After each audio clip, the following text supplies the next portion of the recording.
Welcome to Creature Guy Live. For those of you that don't, wait, what happened? Oh.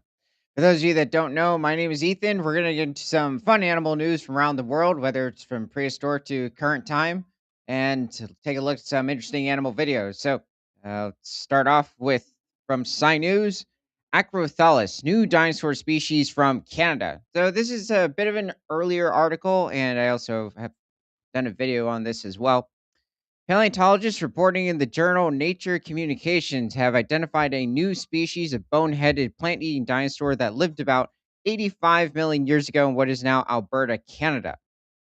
So this is definitely an earlier species of Pachycephalosaur. They first evolved somewhere around 85 to 90 million years ago during the late Cretaceous period, in the early stages of it as well. So let's take a deeper look. I'm guessing this is a pretty small species. At least I remember, probably wasn't much more than 4 or 5 feet in length, or a little more than 1.3 meters. The newly discovered dinosaur named Acrothalus auditi was 6 feet long and weighed about 40 kilograms, or around 85 pounds. Well, okay, so that's a little larger than what I remember, and I'd say this was almost somewhat average size for different species of Pachycephalosaurs, which were members of the Ornithischian lineage of dinosaurs, which included animals such as stegosaurs and chylosaurs, ceratopsians. So Acrothalus means high dome, referring to its dome-shaped skull, which is composed of solid bone over 2 inches or 10 centimeters thick. Species name Audeti honors Alberta rancher Roy Audit, on whose land the best specimen was discovered in 2008. So, oh, I guess they found more than one specimen of this animal. That's good to hear. According to the oldest bone-headed dinosaur in North America and possibly the world. The dinosaur walked on 2 legs and had a greatly thickened domed skull above its eyes, which was used for display to other members of its species and may have also been used in headbutting contests. Yeah, it's very possible that when it comes to bipedalism or pachycephalosaurs walking on 2 legs, that's pretty much the only type of walking structure that they would have had, considering all pachycephalosaurs had rather small arms or forelimbs compared to their body size. Still, a bit of a question is what they would have used them for, possibly digging or maybe moving around vegetation or, um, well, I guess probably not so much digging, maybe gathering certain pieces of vegetation for their nests. So, Acrothalus provides a wealth of new information on the evolution of bone-headed dinosaurs. Although it is one of the earliest known members of this, or wait, is one of the earliest known members this group. You're supposed to be of this group. Its thickened skull dome is surprisingly well developed for its geological age. More importantly, the unique fossil record of these animals suggests that we are only beginning to understand the diversity of small body plant-eating dinosaurs. Small mammals and reptiles can be very diverse and abundant in modern ecosystems, but small dinosaurs less than 100 kilograms or 200 pounds, 210 pounds, are considerably less common than large ones in the fossil record. That is quite interesting. Now, there are certain instances, depending on where you're looking, what time, and what area of the world, that you can find a lot more or smaller species of dinosaurs around this size, especially when you're referring to the Triassic period. So over 202 million years ago, there's between 235 and 202 million years ago, there's quite a variety of small species of dinosaurs. Even in the early Jurassic, but they did exceed much larger sizes. I mean, over 4 tons, easy. Let's see. Whether this pattern is a true reflection of dinosaur communities or is related to the greater potential for small bones to be destroyed by carnivores' natural decay has been debated. The massively constructed skull domes of bone-headed dinosaurs, pachycephalosaurs, are resistant to destruction. They're very robust, much different than even the ankylosaur armor or even nodosaurs of the club-tailed or somewhat spiked tail ornithischian dinosaurs, not including the stegosaurs. which to an extent had some sort of armor, but it was more just scattered osteoderms. Let's see. They didn't have So, feathers at all, though. so far, it doesn't look like there's any evidence for really any species of ornithischian dinosaurs to have had feathers, even though, well, okay, that's not necessarily true. The ceratopsians, it looks like, did have certain types of feathers along their tail and different parts of their upper back. But when it comes to the hadrosaurs or the duckbill dinosaurs and larger species of ornithopods, it doesn't seem to be any evidence. However, there have been a lot of recent depictions in the past, I'd say somewhere around 10 to 12 years, that the smaller ornithopods, especially the bipedal animals, might have had feathers, despite there not really being any evidence for that. We can predict that many new small dinosaur species like Acrothalus are waiting to be discovered by researchers willing to sort through the many small bones that they pick up in the field. This fully domed and mature individual suggests that there is an undiscovered, hidden diversity of small bodied dinosaurs. So when we look back, we need to reimagine the paleo environment. There's an evolutionary history that we just don't know because the fossil record is incomplete. This discovery also highlights the importance of landowners like Roy Audit, who grant access to their land and allow scientifically important finds to be made. Yeah, it's really good that back then we found this specific species of Pachycephalosaur, and even recently more have been popping up. I guess let's head to the first video. So, is it only possible for me to be like,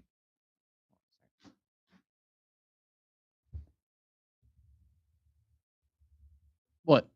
it's just the twisting sort of direction that I'm placed in? Move your screen.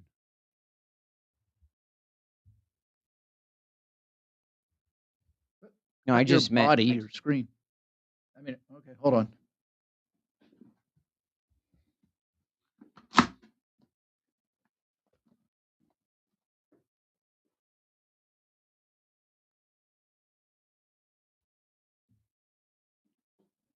Better?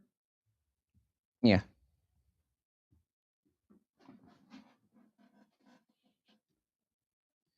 Okay, coming in from the Voyager's Wolf Project over in northern Minnesota. So, a few neat moments captured on trail cameras this past summer. Lots more to come in the coming months.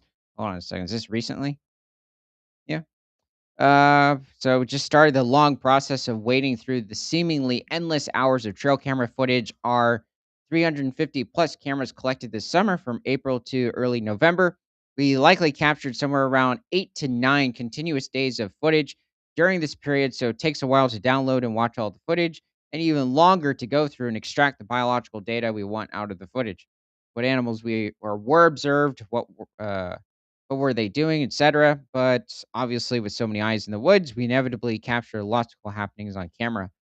That is interesting that they caught 8 to 9 days of continuous footage because it tends to be on many of these trail cameras just small glimpses, and this does make sense because I would expect a lot more going on in these small patches of forest or woodland. I mean, wetland.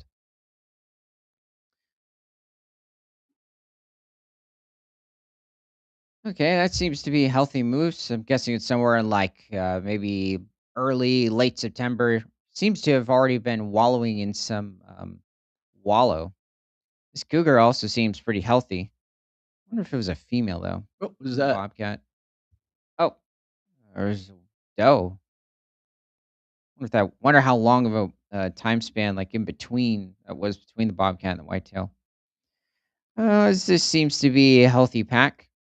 I'm guessing this is fall. Hmm. He might be searching for berries. He looks like he's posing. Yeah, he could see the trail camera.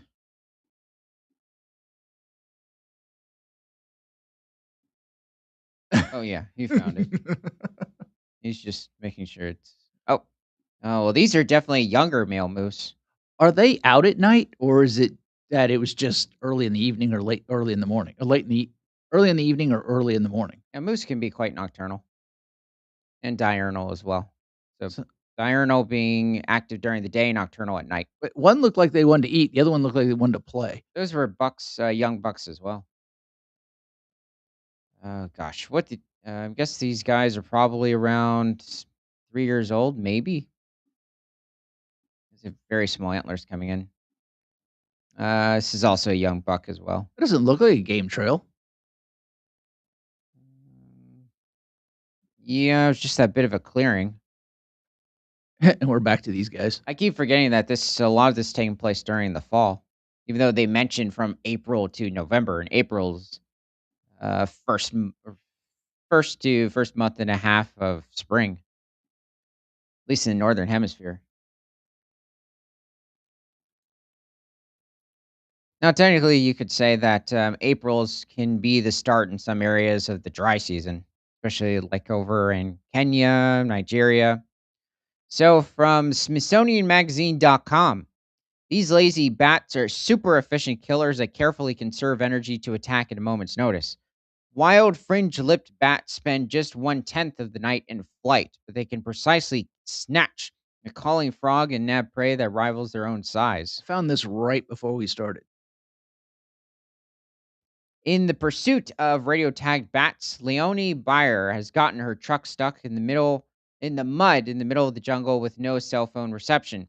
She's waited patiently outside a cave for an entire night, beeping signal for her or on her tracking device indicating the creature was close, only to realize the following morning that the flying mammal had been in a different cave nearby.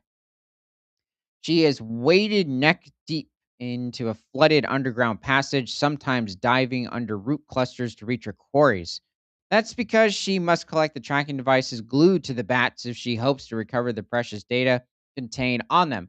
I do anything I can to get that logger back, says Beyer of the Naturalist Biodiversity Center in the Netherlands. Now, these investigations by Beyer and her colleagues have revealed an entirely surprising result. The predatory fringe lipped bats they work so hard to find are so much more successful at catching their targets than the researchers are at capturing them. While Beyer sometimes struggles to find a bat she knows is tantalizingly close, the animals are highly accurate hunters when they leave their roosts to snag a meal, despite sometimes putting in very little effort. In a study published recently in Current Biology, the team found fringe lipped bats have a more than 50% success rate in capturing their prey and waste little energy doing it. The success rate of fringe lipped bats is crazy, says Tugomara, director of conservation evidence at Bat Conservation International, who was not involved in the research. Some other predators, like porpoises and dragonflies, achieve success rates above 90% by catching abundant small prey. Um, I mean, maybe the dragonflies. It seems a bit high for the porpoises. And what species of porpoise as well? There's well over 12 different species of porpoise. But the fringe-lipped bats capture prey that's typically about 7% of their body mass, and sometimes nearly as large as the bat itself. This puts them a whoa, whoa, there's a big difference between just 7% of their body mass and the size of them, unless it's just as maybe wide, but it's not necessarily as, no, it's not anywhere as heavy. This puts them ahead of the likes of leopards, lions, and why are we comparing this? Let's keep going. It turns out the bat's trick is an unusual survival strategy that lets them work smarter rather than harder. They have giant ears. They just hang here and listen. There. So do some people. Um, yeah, so it's probably a secret agent. Uh, yeah, there's the frog. That's a pretty good snapshot if this is an actual photo. So fringe-lipped bats, named for their bumps around their mouth and nose, are found from southern Mexico down to Brazil and Bolivia. In Panama, they often prey on Tungara frogs, amphibians a little smaller than a golf ball with mating calls are easily pinpointed by the right set of big ears. The bats find these frogs by listening to their vocalizations, meaning that the amphibians' best efforts to find mates sometimes work against their very survival. They announce themselves, "Hello, I'm dinner, I'm here." What? Well, they're also probably a long time trying to find a mate. So much of the research on these frog eating bats was done in captive settings due to the difficulty of studying them in the wild. They are fast, they're small, they're on the wing, and it's nighttime. So, Spar, who was a postdoctoral fellow at the Smithsonian Tropical Research Institute in Panama and Aarhus University in Denmark at the time of research, But because tracking devices are getting ever smaller, Bear and her colleagues saw an opportunity to learn more about how these carnivorous bats find success outside the walls of the lab. Team captured bats in March and October 2023 in Soberania National Park near the town of Gamboa, Panama. Oh, okay. Yeah, I was um, wondering if this was a more tropical species of bat. This part was relatively easy as they went to known sites with larger roosts. They caught around 100 bats. They then fitted each bat with a small radio tracking device. It seems to be maybe slightly larger than the other bats that were going after the birds. Um, an accelerometer, a magnetometer, and an ultrasonic microphone that could record things such as echolocation and chewing. So they're putting these on multiple bats now.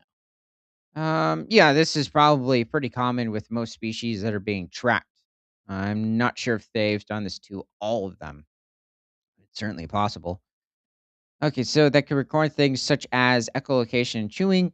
The whole getup was about the size of a gummy bear.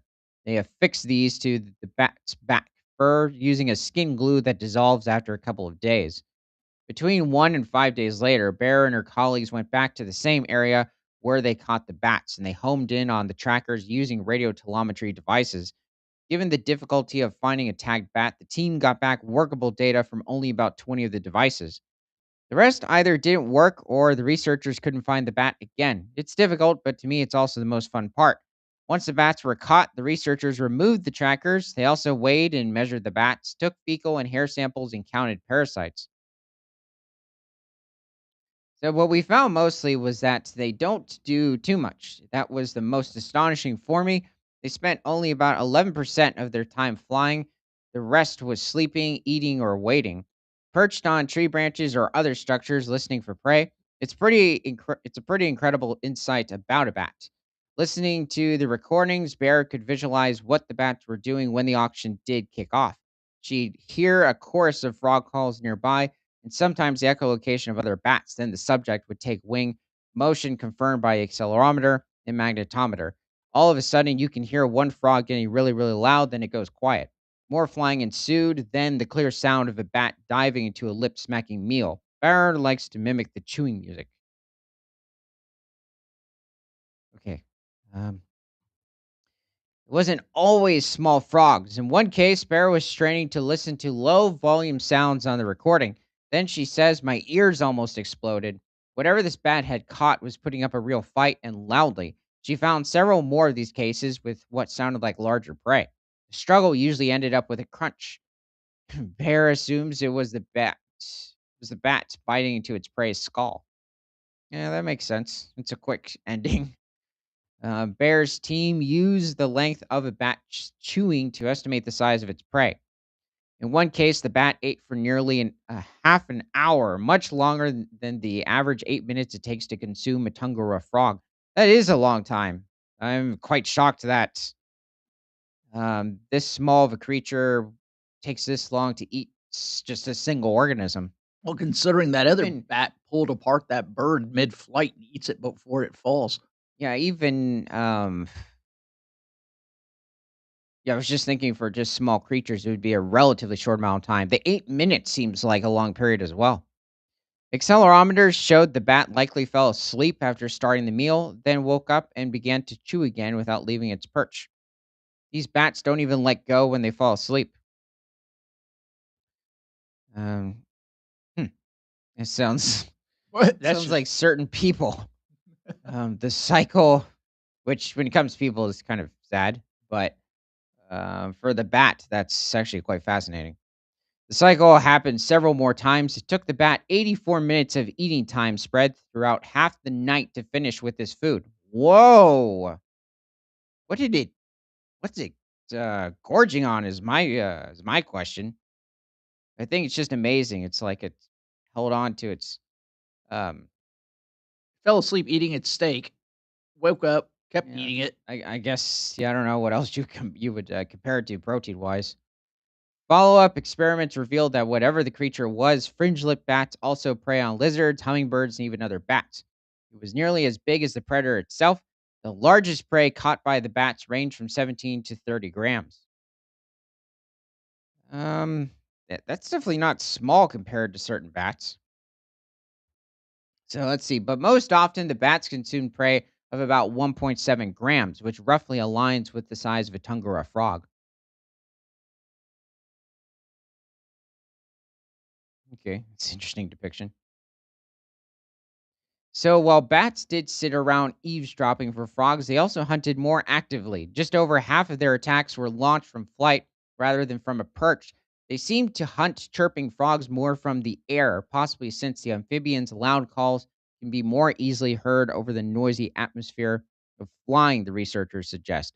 While perched, the bats were more likely to attack non vocalizing prey, perhaps because it's easier to listen to subtler noises for a bat that sits still. Overall, the bats were extremely successful when they went on the chase. Though they made a kill about half the time on average, some individuals were much more talented. I was very proud of my bats. They were so good. Yeah, that's a pretty decent percentage when it comes to capturing prey items. Definitely a lot higher than many larger species of terrestrial mammals. What sets the bats apart is not only their success, but also their efficiency. Some large carnivores have higher success rates, like African painted dogs, for example, but most spend a lot more energy to find and kill their prey across wide geographic ranges. These bigger animals can store lots of energy in their bodies, allowing for high intensity pursuits or days long bouts of stalking that might only rarely end with a kill. It's still not good for larger mammals to go for that long of a period, especially since they've last eaten without food. And it can actually be a lot more challenging for them to finally get a prey item. I mean, you could say that having a bit more hunger, it might help, but at the same time, it's a bit of a risk, or is quite a risk on their overall um, health, and especially if it's a pregnant female. So let's see. Fringe-lipped bats, meanwhile, don't travel very far from their roosts to hunt. As small-bodied animals, the bats must survive by burning their limited fat reserves until they catch their first meal of the night. Precision is paramount. We are thinking this only works because they have so much prey around. But she's concerned that many of the forest habitats around wetlands suitable for tundra frogs are disappearing. Um, okay, so let's see. Omara says that many bats live at the edge of their uh, metabolic ceiling, their limit for energy expenditure. So their ability to thrive in the wild depends on abundant prey. It's incredibly important to protect those kinds of forest. Okay, so I think that's it. Definitely a lot of insight into this species of bat. It's quite interesting. I have not heard of this small of really any of carnivorous creatures. Well, I'd say at least different small carnivorous mammals feeding for this extended of a period also on the same prey source. Now you could say maybe if certain um, rats or possibly really rats, maybe they might feed for a longer period, but I'm not entirely sure about that. Definitely certain scavengers in the ocean can feed for a very long period of time. Okay, let's see Okay, what's. I pulled this because I had this happen to me, and I was in the water, and they kept doing this to me while I was just walking down the shoreline.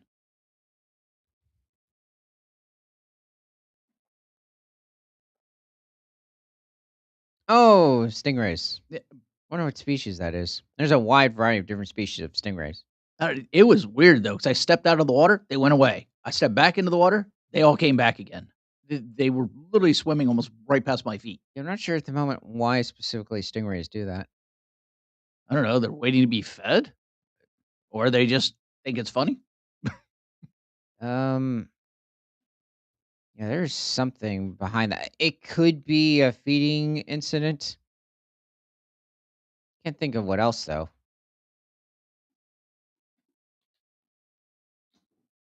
Okay, so from irec.es, the serious situation of the European mink in Spain. So, according to a Myteco report, the population of European mink in Spain is estimated at just 142 individuals. Jeez, that is not good. Which represents an important call to attention about the need to intensify actions to reverse its regressive trend and achieve an improvement in its conservation status. Now, European mink, or Mustela lutriola. Interesting, that's actually the genus name Mustela because the family of mammals in which this animal belongs to, that also otters and even hyenas belong to, is the family Mustelidae. Wait, a hyena's a mus A mustelid, yes. It's actually a close relative of ferrets, pine martens, which is what I confused, a small relative of the ferrets further back in one of the, or actually a couple of the videos that we're looking at of, I think it was either Canadian wildlife or northeastern American wildlife. I mixed it with Fisher. So let's see. Included in the Spanish catalog of threatened species with the category of endanger of extinction is one of the 7 species that were declared in 2018 in full situation. Due to this, the working group for the species, made up of representatives of the Ministry for the Ecological Transition and the Demographic Challenge. The demographic challenge? What is that supposed to be? Oh, well, hmm.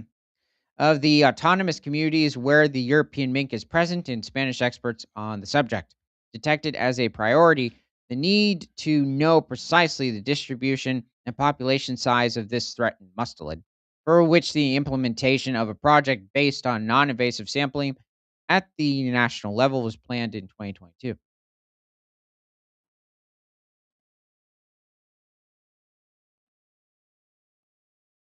Okay, so specifically, sampling was carried out during the fall of 2022 using hair traps. There are PVC tubes with adhesive strips inside and a bait. The mink, attracted by the bait, penetrates the tube, leaving a few hairs attached to the adhesive strips. The hairs are collected and used for the individual identification of the animals to which the samples correspond through genetic analysis. In this way, almost 4,000 hair traps were placed. Wow. Whoa. I haven't heard of that many hair traps.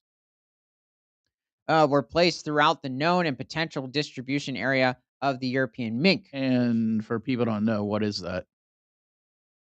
What a mink? No, hair trap. Oh, so it can vary, but usually, when you're referring to hair traps for larger mammals, it tends to be like a somewhat of a bob wire type of um, like line of fencing, and then some other instances it might be just a type of wire that's a bit more extracted of different hair samples, like from their fur. Basically, the animal walks over it, and it tends to leave It different bits of snags their fur. hair. Usually, if the animal's not shedding very much fur, then it's a lot harder to gain. Some instances, there isn't even really any hair follicles the on the strand of wire, or it's hairs of other species, so that could be annoying. Let's see, which made it possible to collect some 700 samples from La Rioja, Lava, Aragon, Navarra, Burgos, and Soria. Now, I'm not sure what specific type of structure they're using for this. Oh, this is another kind. I haven't seen this before, so they must be changing their strategies for extracting hair, which I would guess it wouldn't be good for something like bob wire, which necessarily isn't the best for even the bears, wolves, moose. Um, but yeah, this is quite interesting. So, sampling of European mink hair using a hair trap consisting of PVC tube with adhesive strips inside and a bait. The results showed that approximately half of the hair samples collected correspond to European mink. The rest of the tubes corresponded to other mustelids, martin. Well, there's different species of martin. Weasel, polecat, American mink, these are all different species of mustelid in the area. And other carnivores, cats, I'm guessing maybe we're over in Spain, European wildcat by chance. Though it's very possible feral cats as well. Genet, I believe that's also a mustelid or at least a close relative. Fox, red fox probably. And in one case, raccoons, which are invasive over in Europe as well as Japan. Maybe Korea too. So that's a bit unfortunate, as well as several species of rodents. Let's see. So the genetic analysis of individual identification allowed us to recognize the existence of a minimum of 87 specimens of European mink in the samples, 50 females and 37 males. Guessing this is also over a wide range of lands, which is this is not good. This is a very small population. From this information, the use of spatially explicit occupancy and capture recapture models has allowed us to obtain a cartography of the mink occupation and estimate of its total population size, which is estimated at 142 individuals with the confidence interval of between 130 and 157 individuals. According to Dr. Jose Jimenez of the Research Group in Wildlife Ecology and Management of the Instituto de Investigación en Recursos Cinegéticos and collaborator in the project as an expert scientist. These results represent an important call to attention about the need to intensify actions to reverse the regressive trend of the European mink and achieve an improvement in its conservation status. There he is. He's ready to probably take on some rabbit in the area. Let's see.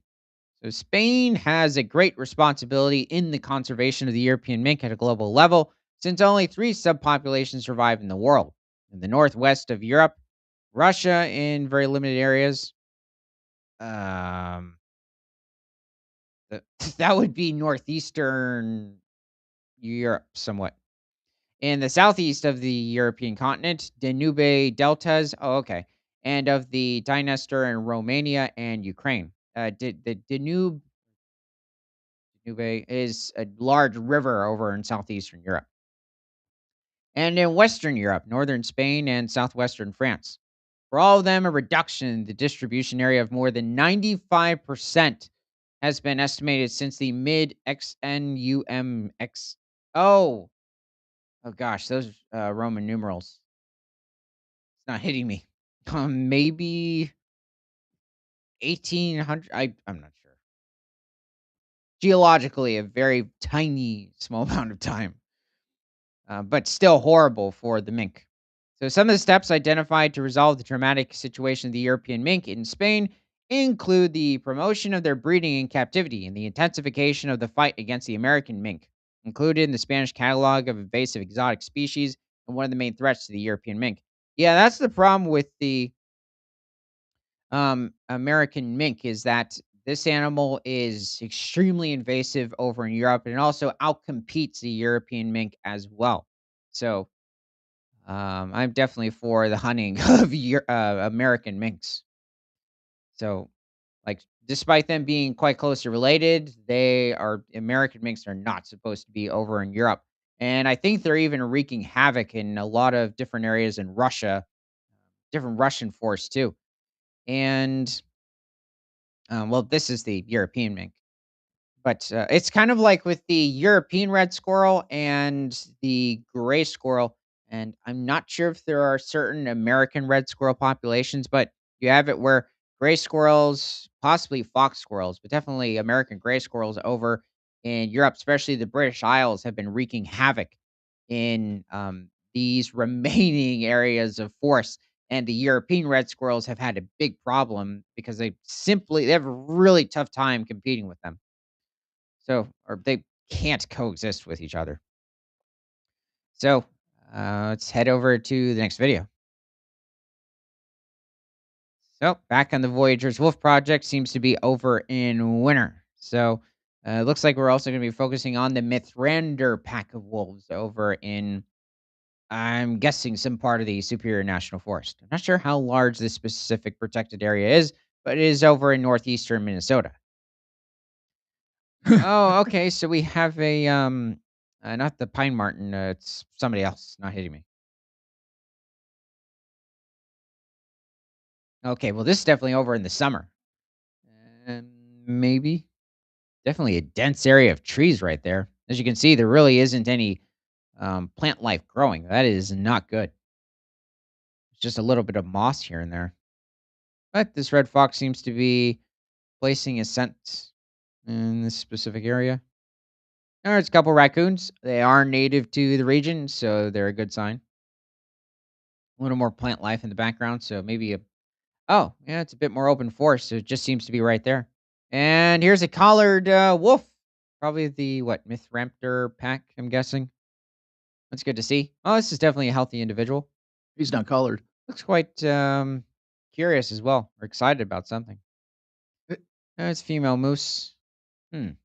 I wonder if she just came out of the, they seem to walk so like deliberately. well, every Like a else bear is like, "Blah, blah, blah, blah, blah." yeah, he's got a very well, definitely carrying a lot of weight. But a lot of these individuals seem to be coming out of probably a nearby pond. So I'm guessing there's likely a beaver dam nearby. I guess it's the fox on another occasion or the same one. It was just What split into a different what time is span. he rubbing his ears? Yeah, he's just rubbing his scent all over the moss and the sticks. Okay, so these are two white-tailed does Uh, sometime in the winter. They're definitely having a hard time. This is that probably at some point in June that was a or weird angle for us to get. maybe late June. Oh, yeah. Well, he's healthy and hope his antlers keep growing and he's able to breed. So this also seems to be over in summer. You can tell that wolf is pretty, um, quite lean and not as dense of fur. Did they get thicker? Oh, okay. I think this one's, tagged. It's like, okay. Is this Yeah, on? he's tagged. He has double tags. Mm, He's smelling all the other animals in the way. I think this bear's wet.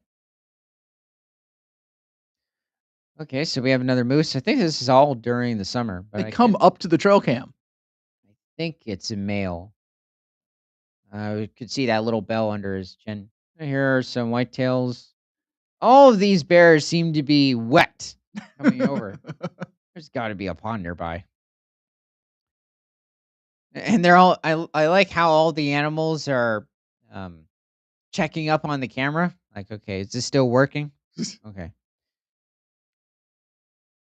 Okay, so heading forward from worldenergydata.com.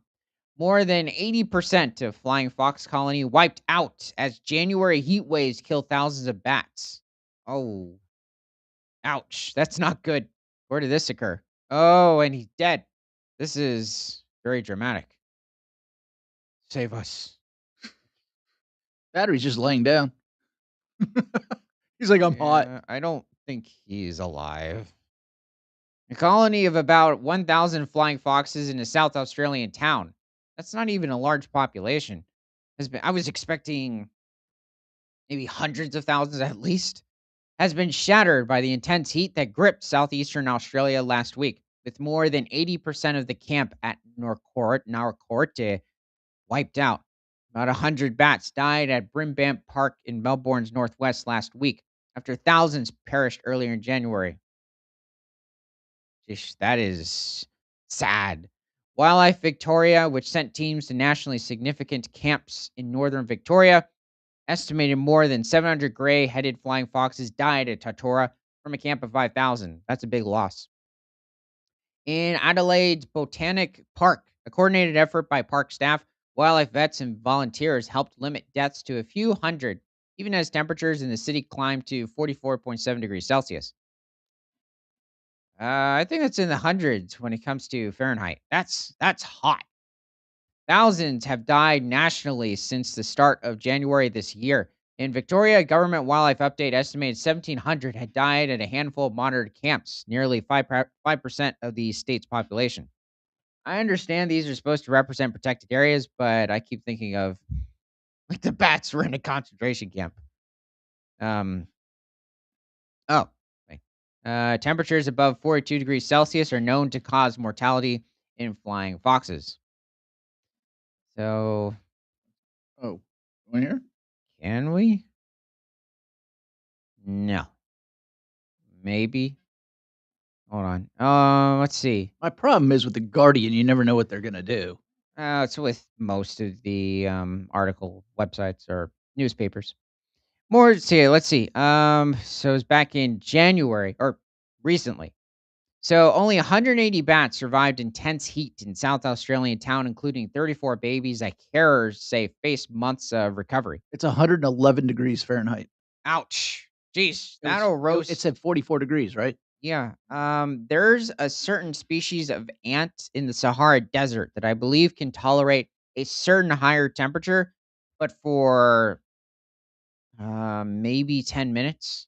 And then it has to seek shelter in one of their colonies under the Sahara sand. Me too. Yeah, everybody. I don't think, yeah, I don't, for the most part. I think people in Arizona and Nevada can withstand that temperature in the shade because there's no humidity. Well, I guess dehydration, I guess, is a bigger factor. But yeah, I was thinking without shade because in Sahara, shade's nearly impossible to find. Not including the northern parts of, Algeria, Libya, maybe even Egypt, um, along certain riverbeds. Anywhere else, there isn't any shade. Let's see. So a colony, here we saw this. The flying fox deaths came off the back of an earlier heat wave in January, which saw thousands perish in the largest mass mortality event for the animals since the 2019 to 20 Black Summer. I'm not sure what this was. Sounds like a virus hit, like the Black Death. So reports from the second more significant heat wave last week were mixed. Deaths were worse in some places and fewer in others. So let's see. About 100 bats died at Brimbank Park in Melbourne's northwest last week after thousands perished earlier in January. Unfortunately, this is likely due to most of the vulnerable and young passing away in the previous heat events, said Tamsin Hogarth, the director of the Fly By Night Bat Clinic in Melbourne. Wildlife Victoria, which sent teams to nationally significant camps in northern Victoria, estimated more than 700 gray headed flying foxes died at Tartura from a camp of 5,000. Hmm. So, temperatures above 42 degrees Celsius are known to cause mortality in flying foxes. Let's see, was there anything else? In Victoria, Government Wildlife Update estimates 1,700 had died at a handful of moderate camps, nearly 5% of the state's population. 42 is 107.6. Yeah, that's still roasting, um, even without a lot of humidity. So, let's see. Um, so, strenuous efforts by volunteers, governments, and park authorities helped reduce the toll in some places. Our there's only so much in that massive heat wave you could do. So let's see. Our focus is on reducing the risk of population collapse and supporting animal welfare wherever possible. Wildlife Victoria deployed volunteer and veterinary teams to Numurkah and Tartura, about 220 kilometers north of Melbourne, for 7 days during the extreme heat, with Shepparton Council supplying a 1,000-liter water trailer tank to assist. Not sure what that is in gallons. But, I do remember hearing a little more, I guess, at the end of January about the heat wave that was hitting Australia. And it is interesting because, being in the northern hemisphere, it's hitting you that these different changes of, season are occurring in different areas of South America, Africa, and Australia, and then you could even include different parts of Asia. But, um sometimes you forget just how intense it can be. It can be, like, even, in areas of, like, the United States, especially during the summer. So, I mean, it can happen in Europe too.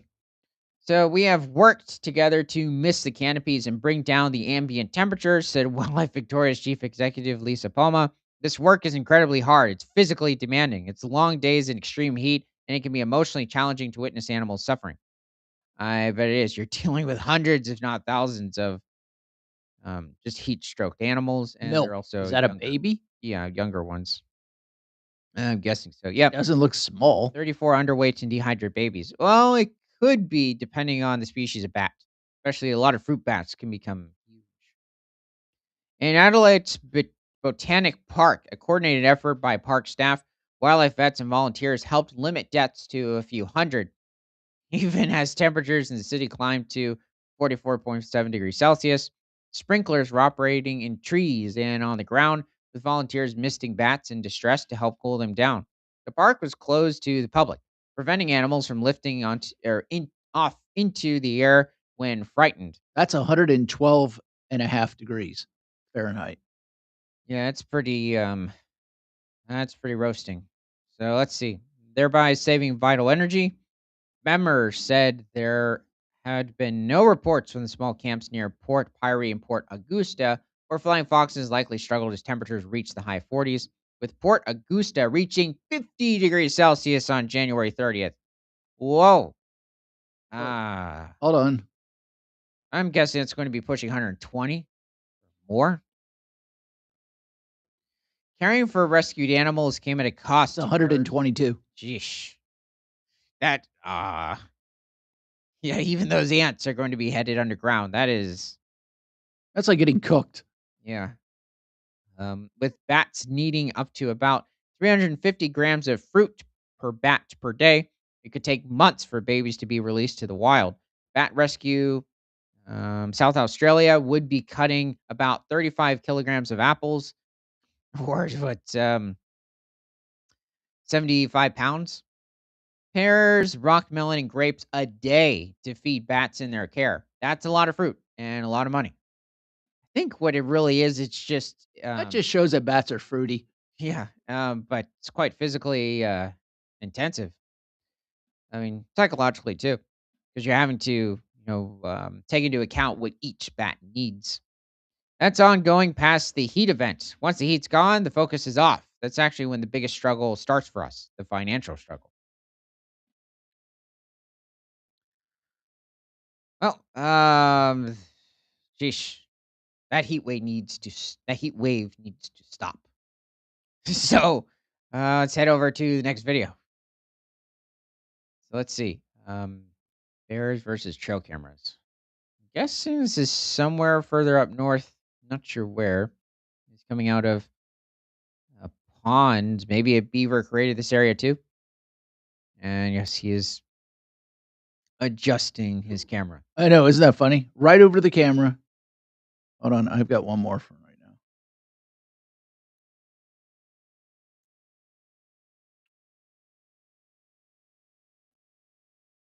Oh, so I guess female and her cub. She just seems to have more of a cinnamon brown black bear color. Eh, somebody's muddy. Wait, is it her cub? I think so. Uh, I would think that'd be kind of a strange reaction to her cub walking in. Yeah. Oh, That's okay. can't tell if it's a yearling. Mom won't let her in?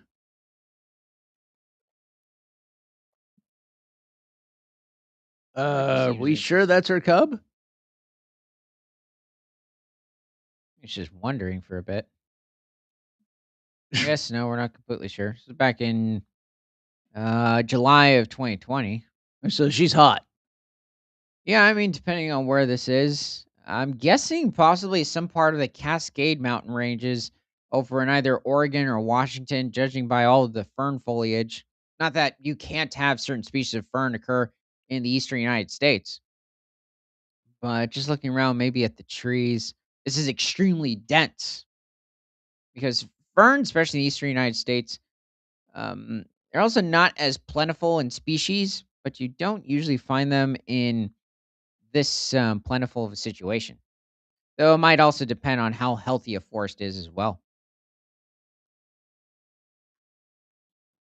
So, from Oil City News, That's a funny name for an animal article.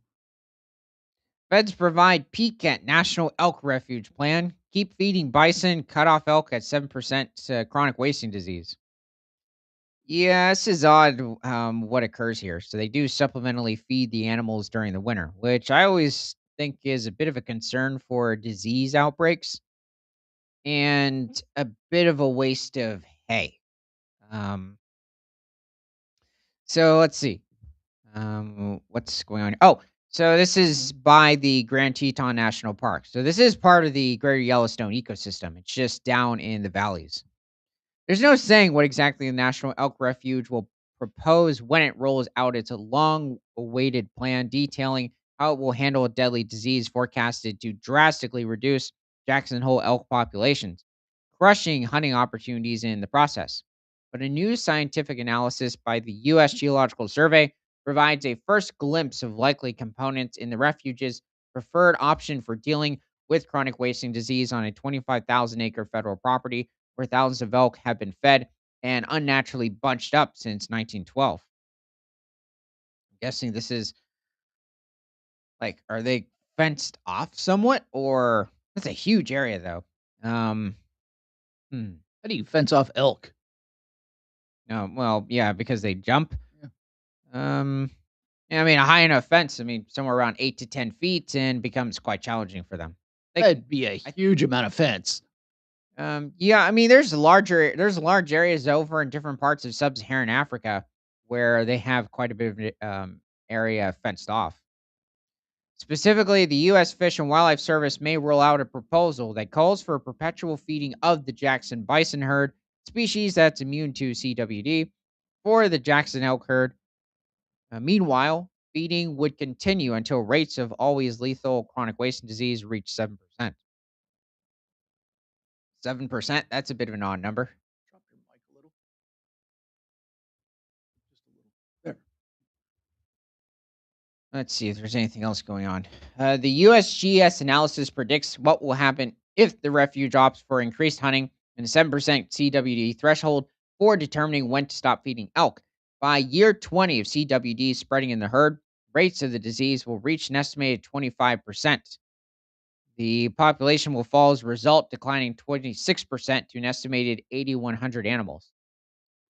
I actually thought there were more elk over on the refuge. I thought they were pushing like 20 or 25,000.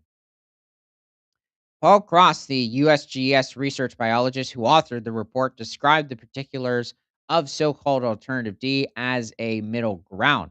The assessment supplemented an earlier broader analysis that uses science to help the National Elk Refuge chart the best path forward. Chart the best path forward. So, I guess that would make sense. 25,000 would be insane for this small of an area, and this is already extremely crowded. This is not very natural for these animals. It's one thing for if it's like a short period and they're trying to cross somewhere, and you can even have it where maybe even during the breeding season, but even during the breeding season, they tend to be quite spread out.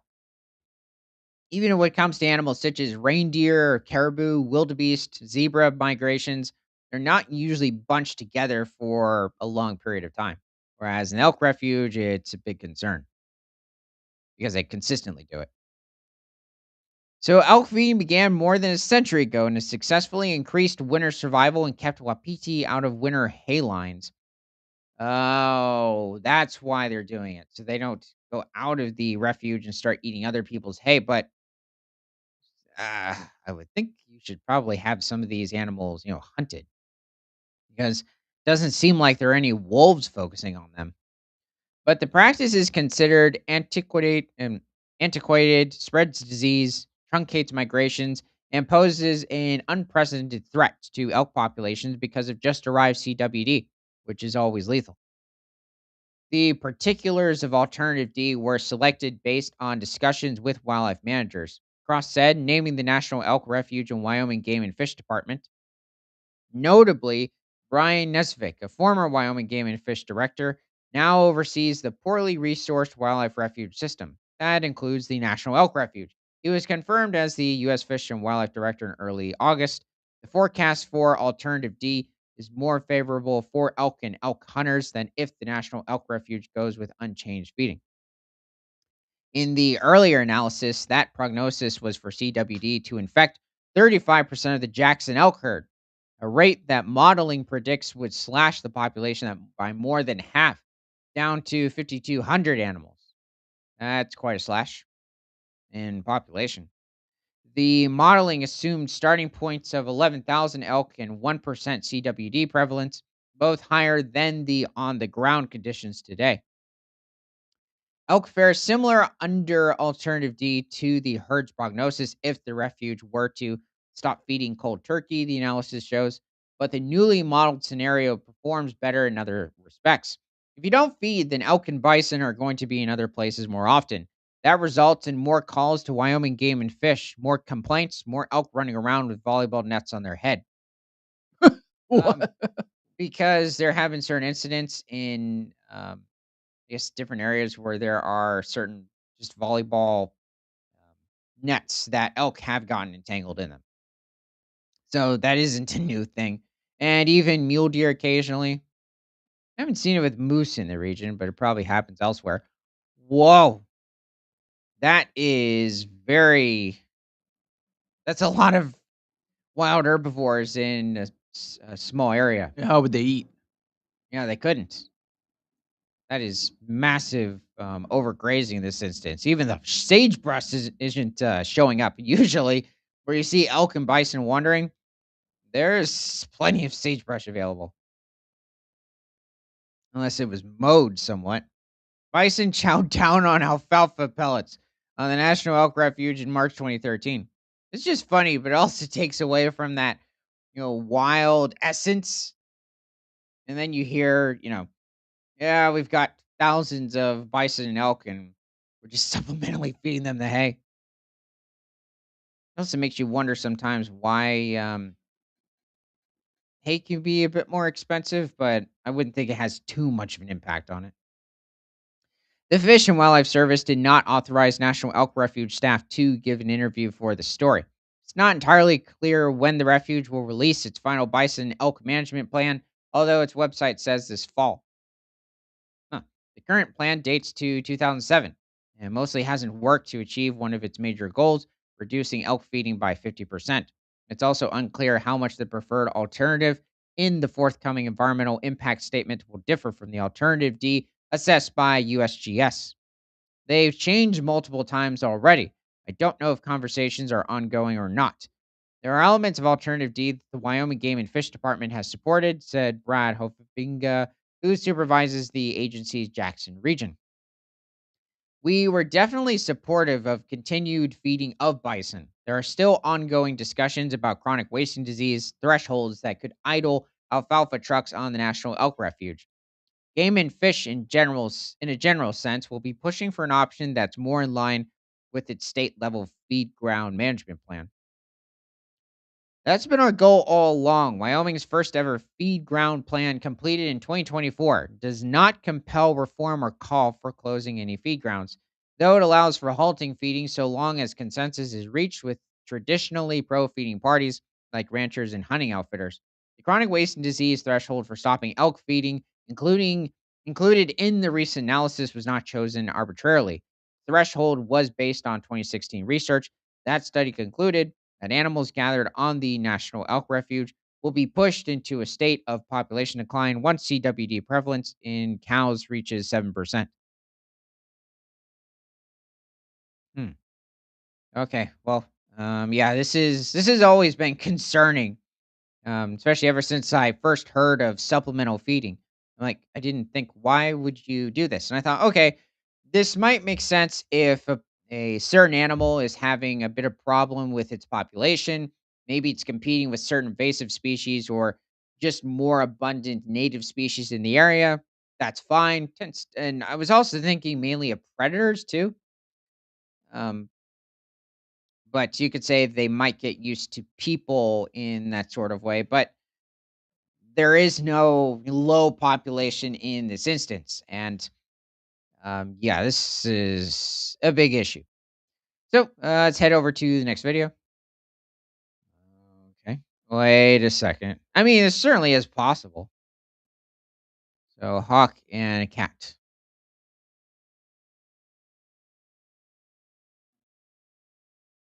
Nope. Hmm. Nope. All this. Nope.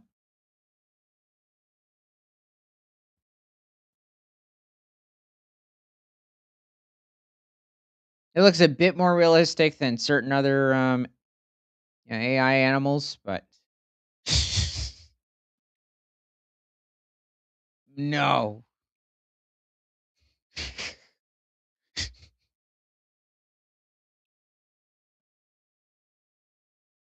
So it's all fake? Yeah, just a bit more slightly more realistic. Looks like AI to me.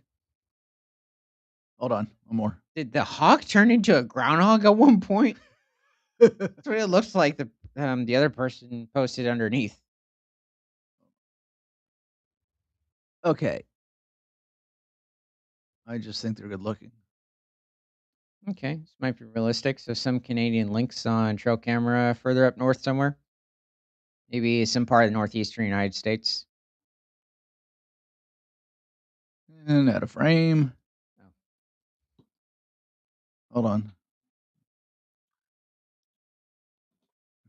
When was this? Oh, okay. Hold on.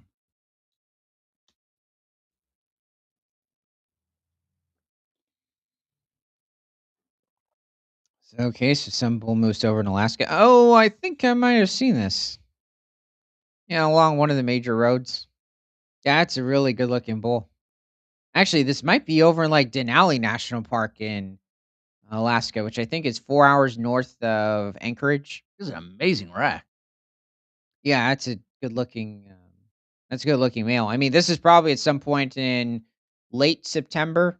There doesn't seem to be much snow on the ground, though you can see some over the corresponding mountains. Definitely like the surrounding bush areas. Like the reason why it's called the Alaskan bush in certain areas of the state is because there are there's a wide range of areas where it's just dense shrubs covering the landscape. Like you can even have it where brown bears will disappear in the midst of it, or moose. Oh yeah, this yeah secured over in Yellowstone. I think earlier last year or the year before. But It was in the she spring. she has 3 cubs. Yeah, she just brought them out. They're looking. Yeah, the bison male. He just doesn't care. 'Cause, grizzly bears don't go after full grown bison. Maybe juveniles, but that's about it. And usually it's the males that do it, not the females. Females might focus on elk calves, mule deer fawns, um, maybe go after pronghorn occasionally, but definitely also focusing on the cutthroat trout in the region. So from news.cgtn.com, back from the brink, return of the world's last wild horses. Well, this is good to see. I mean, the Przewalski's horse became quite rare back in the early 1900s. It technically still is. So let's see. Um, yeah, so these are some of the few wild horses over in different parts of Central Asia. And I think they've even been reintroduced to certain areas of Europe. Przewalski's horse, often described as a living fossil, has an evolutionary history stretching back over 60 million years, the only surviving wild horse species on Earth. Okay, this might make it sound like it's been around for 60 million years. That is not true. The first wild horses probably evolved somewhere around 55 to 60 million years ago, and they were cat sized. They also had four toes, unlike today's one toed horse. So they didn't really have a hoof. It was actually more of like four um, very robustly built fingers. So native to the arid desert steppe regions of the Ungar Basin, northwest China, neighboring areas of Mongolia, they spread out to much larger areas too, of Asia especially. The species became extinct in the wild before conservation efforts began. In 1985, China launched a wild horse return program to reintroduce Przewalski's horses from overseas, establishing breeding bases in Xinjiang and Gansu in the country's northwest. Through decades of scientific conservation, including habitat restoration and step by step rewilding efforts, the population has steadily grown. As of 2025, China's Przewalski's horse population has surpassed 900, counting for one third of the global total. This significant recovery is internationally recognized as a successful model of endangered species reintroduction and highlights China's progress in biodiversity conservation and the advancement of ecological civilization. Never heard of that ecological civilization. Oh, um, okay. Well, you got about 900. That's not a lot, but that's good to see. They're slightly increasing. So, um, thanks for joining. And we'll see you on Friday. And from Prehistoric, No, we won't. when? 6 p.m. Oh, right. Okay. Okay. Still getting used to that. So we will see you later this afternoon. And from Prehistoric to Present, my name is Ethan. This is Creature Kind Live Daily News. And remember that nothing is better than all animals all the time.